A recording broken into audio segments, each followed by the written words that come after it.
अधिवेशनात कोंबड बाजार भरवण्यापेक्षा शेतकऱ्यांचे प्रश्न सोडवा, शेतकरी नेते सिकंदर शहा यांचे कळकळीचे आवाहन। नागपूर येथील हिवाळी अधिवेशनात आमदार, मंत्री, सर्वसामान्य नागरिक शेतकऱ्यांचे प्रश्न सोडवण्याचं सोडून कोंबड बाजारासारखं भांडण करतात। सध्या विदर्भातील शेतकरी प्रचंड अडचणीत असल्यामुळे त्यांच्या समस्या सोडवण्यावर भर देण्यात यावा। इन-बिन 12-15 दिवस चालणारं अधिवेशन आणि त्यात नुसतंच कोंबड बाजार भरवाल तर गाठ आमच्याशी आहे हे विसरू नका, असा इशारा शेतकरी नेते सिकंदर शहा यांनी दिला। सरकारने कापूस खरेदी केंद्र सुरू केले असले तरी मोठ्या प्रमाणावर निकष लावलेत, त्यामुळे शेतकरी मोठ्या प्रमाणावर बाहेर कापूस विक्री करत आहे। सोयाबीनला आजही आधारभूत किंमत मिळत नसल्याने शेतकरी अडचणीत आहे। विदर्भात सिंचनाची सुविधा अत्यल्प असल्याने शेतकरी फक्त 6 महिने शेती करतो।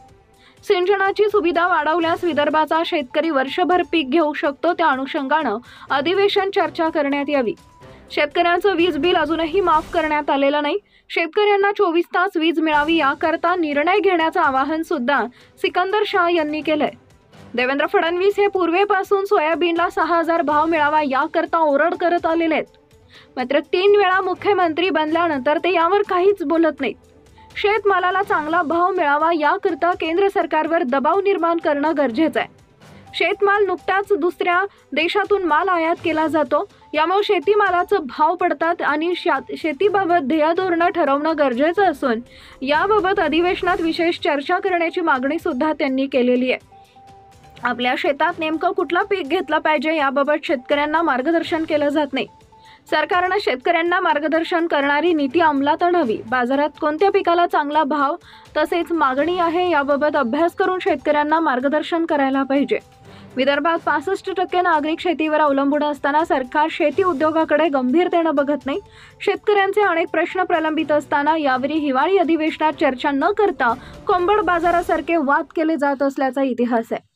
विदर्भातील शेतकऱ्यांची अत्यंत वाईट अवस्था असल्यामुळे अधिवेशनात कोंबड बाजार न भरवता सर्वसामान्य नागरिक तसेच शेतकऱ्यांचे प्रश्न सोडवण्यात यावे।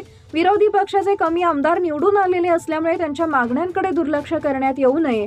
शेतकरी तसेच शेतमजुरांबाबत त्यांनी मांडलेल्या प्रश्नांवर सकारात्मक चर्चा करण्याचं आवाहन सिकंदर शहा यांनी केलेलं आहे। शेतकरी लाडके केव्हा होणार? भाजपा महायुतीनं लाडक्या बहिणींना 1,500ची मदत देऊन सत्ता हस्तगत केली। आता शेतकरी भाऊ लाडका कधी होणार असा प्रश्न सिकंदर शहा यांनी उपस्थित केलाय।